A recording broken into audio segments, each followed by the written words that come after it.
Thomas yawned as he felt the warmth spread through his boiler. He heard the quiet conversation of Percy talking with his driver, something to do with the post. "Are you sure there isn't anything for me?" Percy asked. "Afraid not. Just some letters from family living on the mainland and other junk mail." His driver said. What's got you interested in the post, Percy? Thomas asked with a yawn. I know you like that job, but I don't think anyone would be writing to you. You don't even have a post box for Tom Tipper to put any letters in, he added cheekily. Percy rolled his eyes and scoffed. "I'm looking for letters from my friends on the other railway, Thomas. I worked in many little yards before Sir Topham Hatt bought me and I came to live on Sodor. Our drivers helped to keep us in touch by writing letters. I've gotten a few recently, but none from Ginty and Pug. You remember them, right? They came to help while we went to London to visit." Thomas did remember them, and he could remember making a fool of himself in front of Ginty as he was showing off. Ginty had laughed at him, but they became friends by the time he and the other visiting engines returned back to their own railways. I do, and that's strange indeed. You told me you were good friends with them, right? "Very good friends indeed. It's strange I've not gotten any letters from them.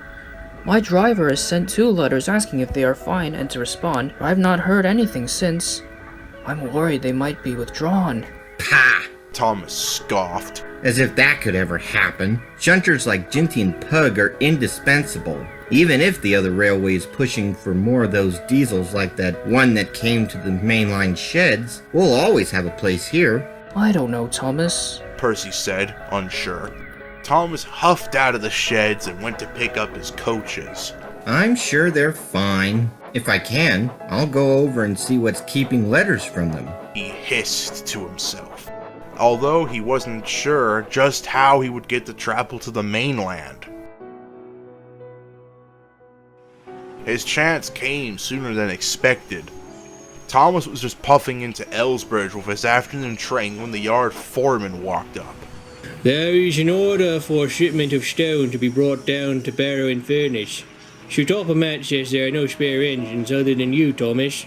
Think you can manage?" Thomas fizzed with excitement. Certainly, I can do that. "Then the job is yours. Daisy will handle your passengers till you get back. It's a long way to get there, so be quick." And then he walked away. Now I'll see what's going on with Percy's friends and why they're not responding to his letters, Thomas said to himself. The sun was getting low in the sky as Thomas rolled over the bridge onto the mainland. The little blue engine was bubbling with excitement.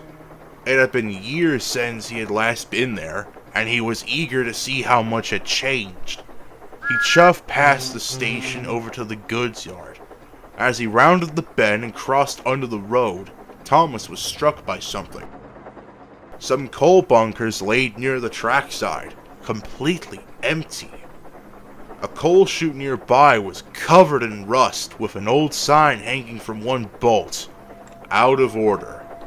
A nearby water column had a similar sign hanging from its release chain. This is odd. How do you keep a shunting engine fueled without coal? He thought.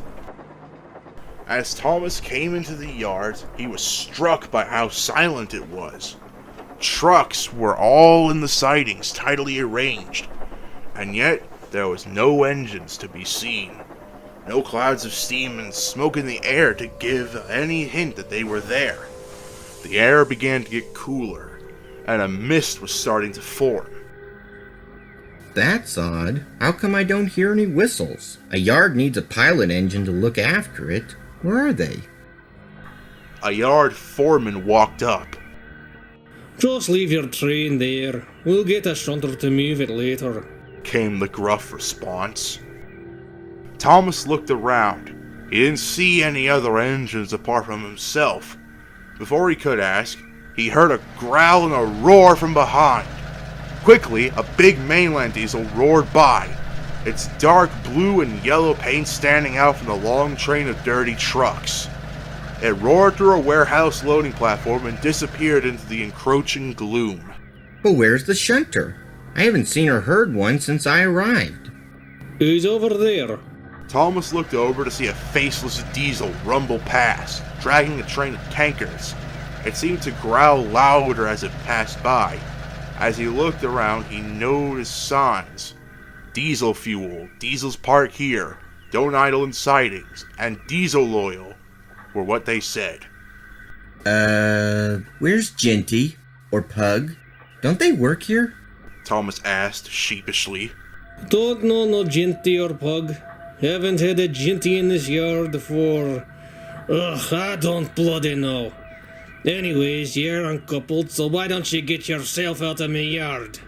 Thomas's crew, unnerved by the terse order, quickly opened the blue tank engine's regulator and they raced away into the distance. We have to find a turntable or something to turn around. If only this fog wasn't so thick. He was right. The mist was turning into fog as the temperature dropped. Thomas rattled over the points quickly. His eyes darted around as shapes appeared out of the gloom. Everywhere he saw diesel notices, coal bunkers filled with weeds and marked with masking tape crosses, indicating not to be used.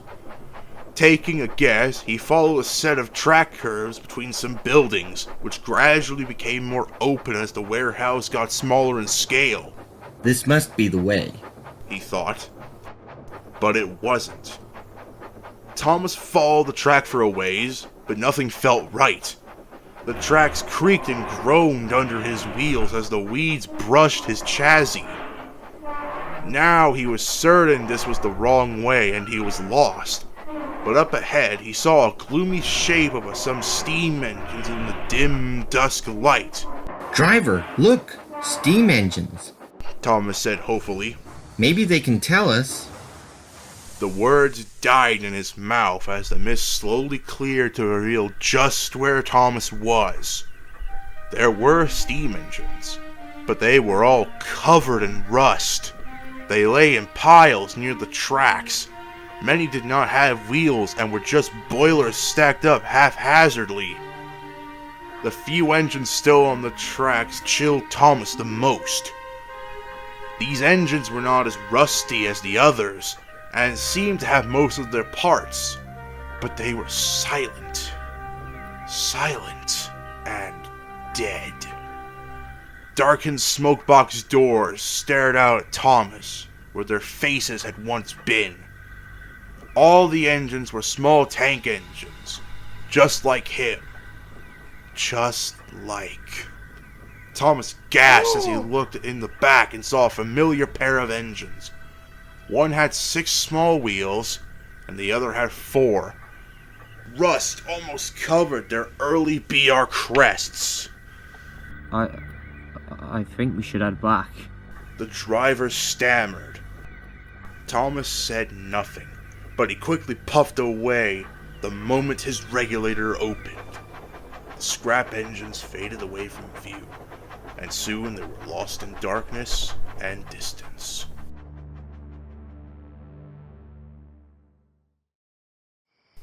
Percy parked his post vans neatly in the sidings and then puffed towards the sheds. As he chuffed over, he noticed one berth's doors were closed up tight. He puffed into his berth and saw Thomas sitting silently. Thomas? The blue engine jumped in shock as if he hadn't noticed Percy coming up. He then tried to force a scowl onto his face. Percy! Don't do that! He berated, trying to sound cross, though Percy could tell something was on his mind. Sorry, how did your trip go? I'm certain you enjoyed it since you never get to travel along the main line. I know you love your branch line, but still, it's nice to get out sometimes.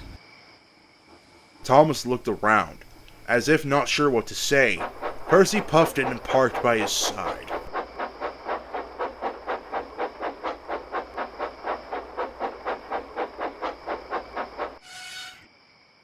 How was the mainland? I'm sure a lot has changed. What station did you drop your train off at? Barrow and Furnace. Oh, that's where Ginty and Pug worked. I heard they were moved there following our trip to London. Did you see them there? Thomas looked away and grimaced. Percy looked at him carefully, and in a moment he understood. Yes, I saw them. Thomas said. They really miss you and said they couldn't write to you 'cause they were so busy. I mean, you know the other railway, always busy and... They were scrapped, weren't they? Thomas paused mid-sentence and looked at Percy. The expression on the green saddle tank was blank and firm. It wasn't one of worrying or anything, just acceptance, as if this was something he'd long suspected. I'm sorry, Percy. I really am, said Thomas sadly. It's not the first time, Thomas. I've gotten letters from friends who've been withdrawn and scrapped. I only wish Ginty and Pug have written a letter to me to say goodbye. Maybe they did, and the letter was lost in the post.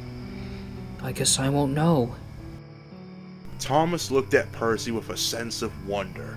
He'd always known that Percy was a cheeky, bouncy, somewhat naive engine. And yet, he was handling the news very well. He could see sadness in his eyes, but also acceptance that Ginty and Pug were no longer around. He wondered for a moment how Percy could be alright with that. Then, as if sensing his question, Percy spoke again. We are very fortunate to live here with such a kind controller like Sir Tom had, aren't we, Thomas? Yes, Percy. We are.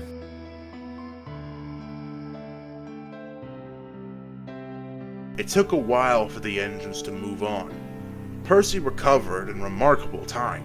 Soon he was cracking jokes with the trucks and being cheeky as always. Thomas took some time. Sometimes, when he was in the shunting yards, he'd stare out along the main line, retracing his way back to those cold sightings in his mind. Eventually, work shoved those thoughts out of his mind, and a smile soon crossed his face once more. But it would be a long time before Thomas would ever dare journey